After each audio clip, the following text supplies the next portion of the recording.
Maqaa Abbaa kan Ilmaa kan Hafuura Qulqulluu Waaqa tokko amiin. Jireenya gaabbii yookiin immoo gaabbii jechuun namni tokko hojii yaraa yookiin immoo hojii badaa Waaqayyo biratti jibbamaa kan ta'e hojjechaa erga ture booda jechuudha. Beekees haa ta'u, wallaalees haa ta'u, namaan dirqamees haa ta'u, dirqamaanis irratti raawwatamee haa ta'u, cubbuu yakka balleessaa kan ta'e fuula Waaqaa fuulduratti gaarii kan hin taane jibbamaa kan ta'e erga hojjeteetiin booda hojiin inni raawwate sun sirrii akka inni hin taane laphee qulqulluudhaan jalqaba irratti hubatee lammaffaa hojii badaa kanattii fi waan jibbamaa kanatti immoo hin deebi'u jedhee yakka isa darbe kanatti immoo gaabbee fi balaaleffatee waan badaa sanarraa yookiin immoo jibbamaa sanarraa kan murteeffatu yookiin immoo kan deebi'u gaabbii jedhama jechuudha. Qulqullichi Daawit akkana jedhee dubbata. Cubbuu koo sitti nan himadhee. Maal koo? Cubbuu koo sitti nan himadhee. Yakka koos ani hin dhoksine jedha. Inni jalqabaa egaa gaabbii seenuu jechuun cubbuu ofii himachuu jechuudha gabaabatti. Maal ofii? Yakka ofii, balleessaa ofii kan yakkan kan balleessan takka lamaan osoo hin dhoksin lubatti himachuu jechuudha. Kanaaf qulqulluun Daawiti ani cubbuu koo sitti himadhee, yakka koos hin dhoksine, ani irra daddarbaa koo Waaqayyotti nan himadhe jedhee dubbateera jechuudha. Erga kana dubbateen booddee immoo dhumarratti waan lafa kaa'ee wayii qaba. Jalqaba irratti cubbuu isaa himatee jechuudha. Cubbuu isaa kanas immoo takka lamaan himate malee hin dhoksine. Cubbuun kiyya guddaadha. Maal jedheetinan lubatti himadhaa. Maal jedheetinan Waaqayyotti himadhaa. Hin jedhamu jechuudha gaabbii seenuun. Gaabbii seenuu keessatti kun tasallee hin jedhamu. Cubbuun kiyya xiqqaadha. Kun maal cubbuu qabdi maal rakkoo qabaa. Namoonni kaanis kan inni hojjetu hin raawwatu waan ta'eef rakkoo hin qabu. Kan ammaa kaasuu hin qabu dhiisuu hin qabaa siin jedhama. Takka lamaan osoo hin dhoksin wantoota gaarii fi gaarii hin taane yaraa kan ta'an kan jibbamaa ta'an fuula Waaqayyootti hunda isaa takka lamaan himachuu jechuudha. Yakka koo san hin dhoksine jedhee irra daddarbaa koo Waaqayyotti nan himadhedha. Akka yeroo darbe waliin kaasne cubbuu karaa sadiin himatama. Inni jalqabaa ofitti himuudha. Inni lammaffaan Waaqayyotti himuudha. Inni sadaffaan lubatti himachuudha. Qaama sadan kanatti iyyuu gaafa himu ofittis cubbuu keenya gaafa himu dhoksuu hin qabaannu. Lubattis cubbuu keenya gaafa himannu dhoksuu hin qabaannu.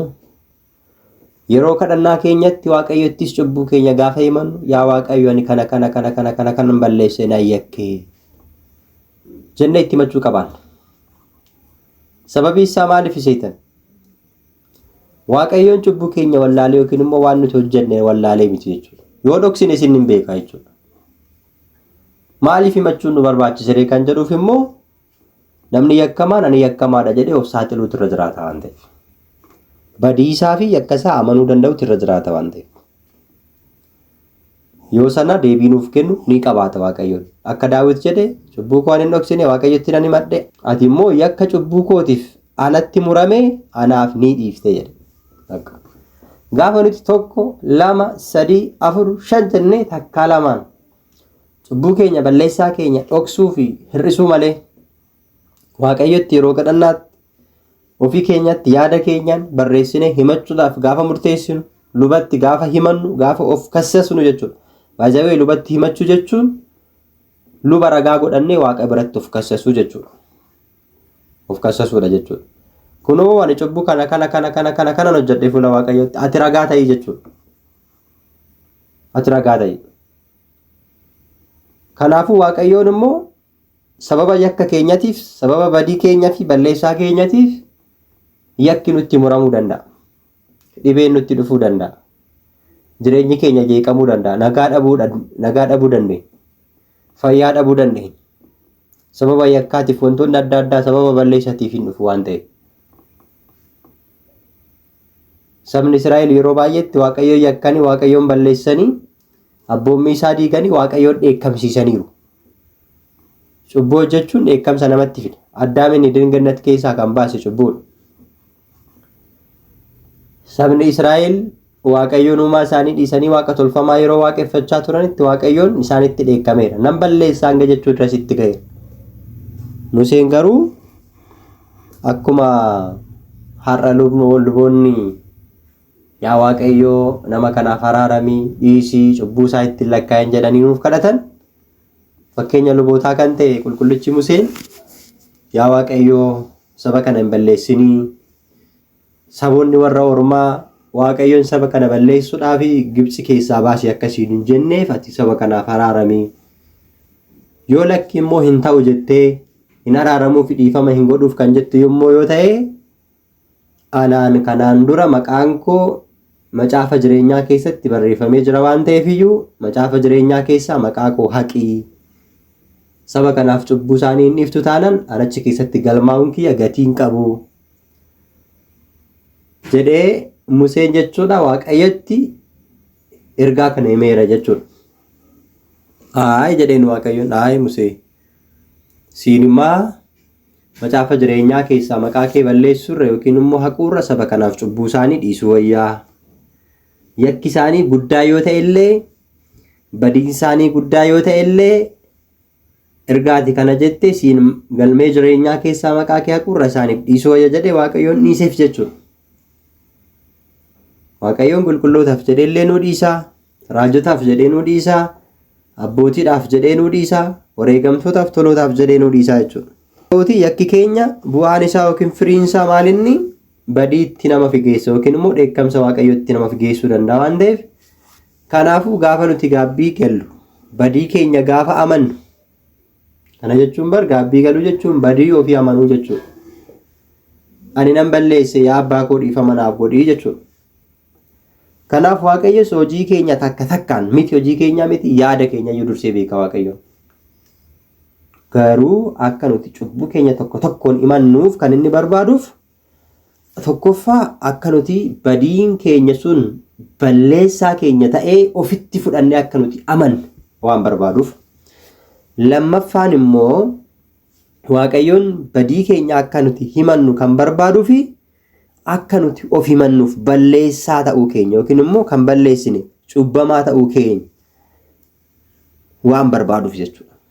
Cubbamaa ta'uu keenya waan beeku waan barbaaduuf fedhii keenyan yakka ofirratti muruu keenya.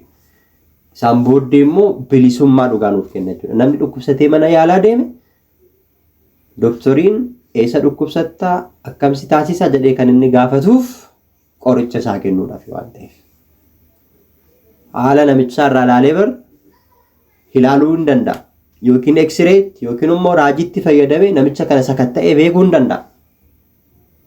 Garuu fedhiin namichaa maal fakkaata akka jedhu ilaaluuf jechuudha. Kanaafuu gaabbii jechuun gabaabatti of himachuu jechuudha. Of balaaleffachuu jechuudha waan balleessan irratti. Of balaaleffachuu of himachuu jechuudha. Kanatu gaabbii jechuun kanatu hateera jedhee yoo amane. Kanaan booddee immoo hanna isaa dhiisuuf yoo waadaa gale. Kan sobe yookiin immoo kan sobu isa sobetti gaabbii yoo gale kanaan booddee immoo hin sobu jedhee yoo of amansiise. Kan kanaan dura hin soomne soomii dhiisuu isaatiif yakka ta'uu isaa amanee nan sooma jedhee yoo waadaa galee fi yoo gara fuulduraatti kan soomu ta'e.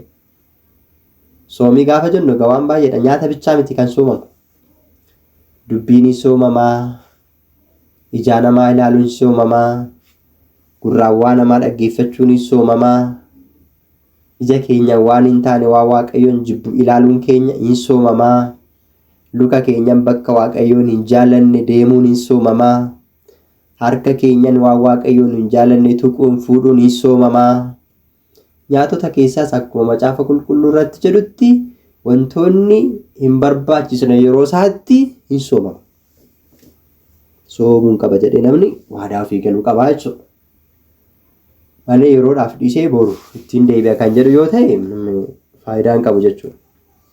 Kanaaf dursee akka of amansiisnu kan barbaaduuf kanaaf. Kan duraan sirbaa ture sirbi sirrii akka hin taane, mootummaa waaqayyoo akka nama hin dhaalchisne, waaqa wajjiniin akka walitti nama hin siksine, waaqayyoon kan balaaleffatu sirrii akka hin taane amanee kaleessa sirbaan turee jechuu qabaata jechuudha. Sirbaan turee kanaafuu balleesseera jedhee himachuu qabaata. Ammaan booddee immoo lakki kanaan booda gonkallee sirbu bakka sirbu sirba sin dhaggeeffadhu. Sirbuu fi dhaggeeffachuunis tokko. Sirbu sin dhaggeeffadhus. Kanaan booda maal gochuun qabare nan faarfadha malee jedhee waadaa ofii galuu qaba jechuudha. Sirbi galata seexanaati, faarfannaan galata waaqaati waan ta'eef. Kanaaf galata kana daabiloosiif hin dhiyeessu, lammata aarsaa kana hin dhiyeessu jedhee waadaa galuu qabaata. Waadaa galuu qabaata jechuudha. Erga waadaa galee immoo nan faarfadhaa jedhee ofiif maal gochuu qabaata? Waadaa galuu qabaata jechuudha. Kan machaa ture ani lakkii hin machaa'u, kan hin machaa'etti machii kiyya keessatti waan baay'ee balleesseera. Kanaan booddee machii miti dhugaatiyyuu dhiisuun qaba jedhee waadaa ofii galuu qaba. Yoo dhugedha kan inni machaa'u miti. Yoo dhuge malee akkanumaan lafa ka'ee machaa'u namni. Kanaafuu machaa'uu nan dhiisa, machaa'uu dhiisuu miti dhugaatiyyuu nan dhiisa jechuu qabaata. Maal isa fayyadaree erga dhugee isa macheesse, macheessee erga seera waaqaa keessaa isa baase, erga waaqaan walitti isa buusee maal isaa godha? Waaqni hin jaallanne jechuudha kan. Namoonni tokko maal jedhu isheen? Machaa'uutu rakkoo qaba malee dhuguun rakkoo hin qabu jedhan. Ishiin kun immoo siisteema jechuudha ishiin kun.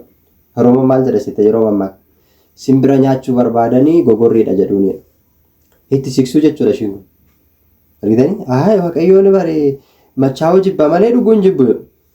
Erga si macheesse maal si godharee dhugdee? Kan nama macheessine dhuguudha qaba. Hundumtuu naa kenname hundumtuu nan fayyadu kan jedhe Phaawulos kanaaf jechuudha. Duuka bu'aa kamisa kan dhugaa ture meeqooyi? Wareegamtoota kamidha kan dhugaatii dhugee machaa'aa ture? Jiru? Jiran jechuudha. Wangeela keessa jiraan jiru. Kanaafuu machii sirrii erga hin taane kan nama macheessu dhuguunis sirrii miti. Kanaafuu waadaa walii galuu qabaa jechuudha. Ofii galuu qabaata. Kanaafuu abboommii waaqayyootiif maal gochuun qaba? Buluun qabaadhaa jedhee of amansiisuu qaba. Maalirraan gaabbii gala kan jedhuuf jechuudha. Gaabbii jechuun kan duraan kan namaaf hin naane yoo ta'e kan namaaf hin naane gara jabeessa yookiin gara jabeetti namni asitti yoo du'u kan laalu callisee kan bira darbu gara jabeessa yookiin gara jabeetti hamaa hojjechuutti yookiin immoo raawwachuutti gara jabeessa yookiin jabeetti kan ta'e amma kanaan booddee gara jabummaan kun sirrii miti jedhee dhiisuu qabaata jechuudha. Gara laafuun qaba. Gara laafummaan naaf kenni jedhee kadhadhee of murteessee dhiisuun qaba jedhee namni ofiif waadaa galuu qabaata jechuudha. Walumaa galatti egaa kana qofa miti. Kana qofa miti hedduudha jechuudha. Namni karaa baay'eedhaan cubbuu hojjeta. Cubbuuwwan kan jedhamanis hedduutu jiru. Phaawulos sirriitti lafa kaa'ee jira. Galaatiyaa boqonnaa 5:11 irraa kaastanii yoo dubbistanii wantoota cubbuutti nama geessanii fi cubbuu ta'an hojii foonii kan ta'an hundi isaanii cubbuu akka ta'an hojii foonii maalidha sirriitti addaan baasee lafa kaa'eera jechuudha. Kana jedhanii lafa kaa'eera jechuudha. Dubbisuudha jechuudha. Kana dhiisee hojii hafuuraa hojjechuun qaba jedhee waadaa ofii galuu qaba. Abboommi kurnan cabsee amma yeroo tokko jechuudha. Yeroo gaabbii gallu jechuudha. Dogoggorri nuti raawwannu maal raawwattee nuun jedhamu. Abboommi kurnan cabseera jenna. Inni abboommiin kurnan dimshaashatti hin danda'amu jechuudha. Akka seera gaabbitti abboommi kurnan cabseera jennee guutumaa guututti dubbachuu osoo hin ta'in abboommi kurnan keessaa kana raawwadhe. Abboommi kurnan jennee dimshaashatti dhoksinee bira darbuun hin danda'amu. Hamma lubni sun gaafa nu gaafatu abboommi kurnan keessaa kam akka inni cabse hin beeku. Amma gaabbii galuudhaaf deeme abboommi kurnan hundayyuu cabseera yoo jedhe dimshaashatti kun amma himachuudhaaf sodaa waan mul'isuuf jechuudha. Garuu ifa taasisuun nurra jiraata. Iyya akka ta'uusaa ofirratti muruun barbaachisaadha jechuudha. Nizaazee kan jedhamu yookiin immoo tanaazazuun ni jedhamu isa. Dubbachuu tarreessuu jechuudha. Kanaaf hojii yakka keenyaa kan ture irraa deebi'uudhaa fi seera waaqayyoo isa baheef amanamaa ta'uudhaaf waadaa ofii galuu jechuudha. Maaltu gaabbii? Ilmi namaa egaa jiruuf jireenyi isaa cubbuudhaan kan guutamedha. Guyyaa guyyaatti dubbii keenya keessatti, baaf gala keenya keessatti, hojii keenya keessatti, bakka kamittuu haa ta'u ilmi namaa adeemsi jireenya isaa hundi cubbuudhaan kan marfamee fi kan guutamedha jechuudha. Maraba cubbuutiin yookiin golgaa cubbuutiin marfamnee oolla jechuudha. Afaan keenyaan wantoonni haasofnu dubbannu keessatti, hojii hojjennu keessatti, hiriyoota keenyaan amma wal arginuun, ija keenyaan sooshaal miidiyaas haa ta'u wantoota adda addaa bakka magaalaas deemnee wanti nuti arginu hundumtuu kallattii cubbuutti nu harkisuudhaaf karri isaa baay'ee bal'aadha jechuudha. Baay'ee bal'aadha. Nuti immoo amma danda'ametti kana dhiphisuudhaaf yaaluun nurra jiraata. Waaqayyoos kana beekaa miiccadhaa, dhiqadhaa, qulqullaa'aa jedhee gaabbii kan nuuf kenneef kanaaf jechuudha. Arjummaa Waaqayyoo inni guddaan asitti kan inni beeku. Guyyaa guyyaatti nu nama cubbuu hojjetu, guyyaa guyyaatti nama balleessaa oolu, yeroo yerootti immoo guyyaa guyyaatti akka gaabbii galluu fi isarraa immoo akka nuti fayyinuuf Waaqayyoon maal godhee qorichi kan nuuf ta'uu danda'u gaabbii nuuf hojjete jechuudha. Namni amma dhukkubsatee gaafa mana yaalaa deemu baakteeriyaadha, vaayirasiidha, kana jedhee doktoriin dhukkuba isaa itti hima jechuudha nama tokkotti. Kana itti himu qofaan namni sun fayyuu danda'a. Namni tokko mana yaalaa deemee dhukkubsatee baakteeriyaadha, vaayirasiidha, dhukkuba akkanaa qabda jedhee yoo itti hime namni kun fayyuu danda'a? Hin danda'u jechuudha. Waan baakteeriyaa fi vaayirasii qaama isaa keessa seenee namichatti dhukkuba fide sana kan ajjeesuu danda'u marfee haa ta'u, shirooppii haa ta'u, kiniinii haa ta'u kennuufii qabaata jechuudha. Namtichi ishi jedhee tole jedhee eeyyamamaa ta'e fudhatee marfee yoo ta'e waraannatee kiniinii yoo ta'e immoo maal godha liqimseeti kan dhukkuba sanarraa fayyuu danda'u. Qorichi isaa kenname sun waan keessa isaatti xurii uume sana qulqulleessee akka baasuuf doktoriin ajajeef waan ta'eef jechuudha. Kanaafuu nutis osoon gaabbii galee otoon akkas ta'e jennee yaaduu keenya qofa qulqullaa'uu hin dandeenyu. Gaabbii gallee akkuma namni dhukkubsate kiniinii liqimsu yookiin marfee waraannatu sanitti nutis sagaduudhaan, soomiidhaan waan lubni mana kiristaanaa keenya yookiin doktorii mana kiristaanaa keenya nu ajaje san raawwachuu danda'u nurra jira. Namni dhukkubsatee mana yaalaa deeme kiniiniin ajajamee fi fudhatee galee mana yoo kaa'e fayyaa? Hin fayyu jechuudha. Liqimsuu qabaata. Sa'aatii doktoriin isa ajaje sanitti eegee sa'aatii sanaan liqimsuu qabaata. Kun kan fooniiti jechuudha. Kan lubbuu keenyas akkasuma. Doktorii mana kiristaanaa kan ta'an luboonni cubbuu keenyarraa, balleessaa keenyarraa akka qulqulloofnuuf kiniinii akkuma doktoriin nu ajaju isaanis nu ajaju jechuudha. Kiniinii nu ajaju isaanis. Cubbuun keenya kan ittiin nurraa dhiqamu qulqullaa'u marfee akkuma doktoriin nama ajaju sana. Soomiin kiniiniidha, kiniinii cubbuuti. Gaabbiin kiniinii cubbuuti. Kadhannaan, saganni, fooniif dhiiga Waaqayyoo fudhachuun, cubbuu ofii amanuun isaan kun hundi isaanii kiniinii cubbuu ittiin balleessinudha jechuudha. Akka baakteeriyaa fi vaayirasii sana doktoriin marfee fi kiniiniidhaan balleessu sana karaa ittiin vaayirasii qaama keenya keessa galee waaqa fi nuun addaan baasuudhaaf deemu cubbuu sana ittiin balleessinu keessaa tokko kadhannaa, saganni, qannoon luba biraa nuu kennamu baay'ee barbaachisaadha jechuudha. Kana amannee fudhachuu danda'u nurra jiraata. Na fayyisa jennee kana yoo raawwadhe nam fayya jennee dhibbatti jala murree fudhachuu danda'u nurra jiraata. Kana yoon fudhatin akkuma namni mana yaalaa deeme waan doktoriin isaan jedhu dhiise fayyuu hin dandeenye nutis cubbuu keenyaa fi balleessaa keenya yakka keenyatti badii keenya ta'uusa hamannee waan lubni nuuf kenne raawwannu taanaan fayyuu hin dandeenye. Kanaa manaa deeman. Kanaafuu namni gaabbii galuu barbaadu kan kanaan dura gaabbii galees kan dagate kan irraanfate lubatti deebi'ee yaadatee gaabbiitti galuu qabaate. Yeroo tokko gaaffiin kanaan wal qabatee ka'u jira. Kanaan dura gaabbii itti galeera. Wantan kanaan dura gaabbii itti galee tokko irra deebi'ee gaabbii itti galuu hin qabaa kan jedhamu jira jechuudha. Yoo cubbuu sana irra deebinee hojjenne yookiin immoo hojjette eeyyee. Kanaan dura namni tokko sobee gaabbii galee jiru. Sobee gaabbii galee yoo ta'e hamma sobeera taanaan lammaffaa gaabbii itti galuu qaba. cubbuun duraa ofii kan ammaa wal fakkaata. Ammas gaabbiitti galuu qabata jechuudha.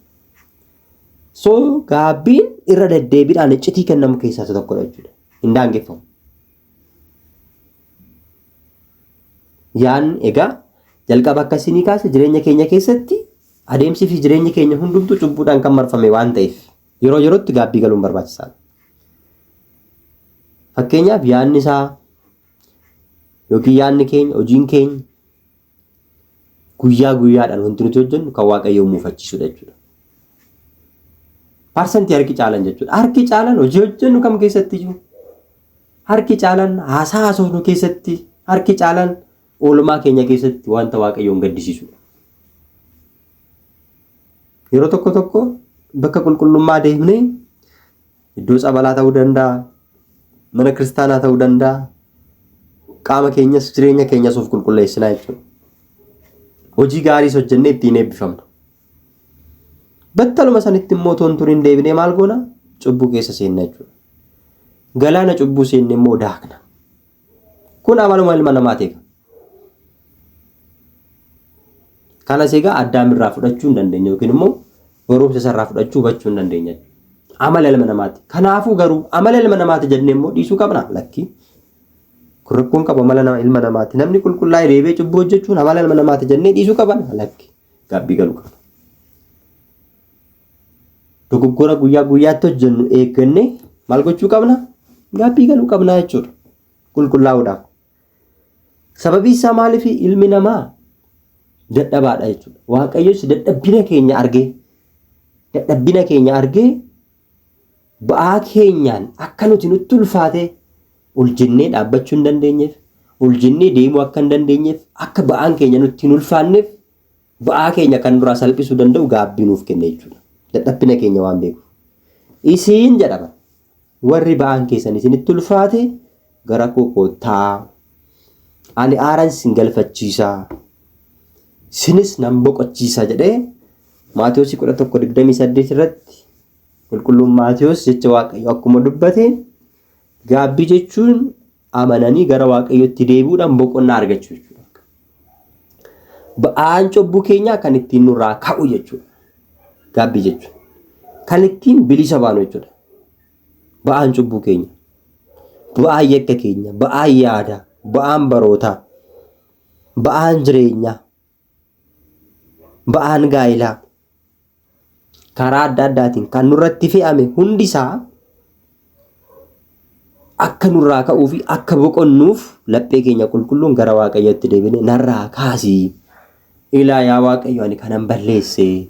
Badiin kiyya kanadhaati immoo cubbuun jibbita malee cubbamaa hin jibbitu. Cubbuu kiyya narraa balleessitii na qulqulleessi. Ani immoo nan qulqullaa'aa jennee akka Daawit sanitti kadhachuu qabna. Sababii isaa ilmi namaa gaafa uumamu uumama isaatiin qulqulluu ta'e Waaqayyo isa uume waan ta'eef iddoo kiyya duraa sanatti na deebisi, na qulqulleessi jechuu qaban. Sababa cubbuu fi yakka kiyyaatiin kanan xuraa'e. Ati immoo ba'aa namaa cubbuu namarraa fuutee nama qulqulleessuu itti beektaa. Dhukkuba namaarraa nama fayyisuu itti beektaa. Na qulqulleessi jechuu qaban jechuudha. Faaruu 51 irratti maal jedhe Daawit? Yaa Waaqayyo ati na qulqulleessi anis cabbii caala nan addaadhaa jedhe. Kanaafuu qulqullaa'uudhaa fi amanuudhaan gara Waaqayyotti maal gochuu qabna? Deebi'uu qabna. Filannoon biraan jiru. Filannoon biraan jiru. Yoo kana ta'uu baate yoo maal ta'a?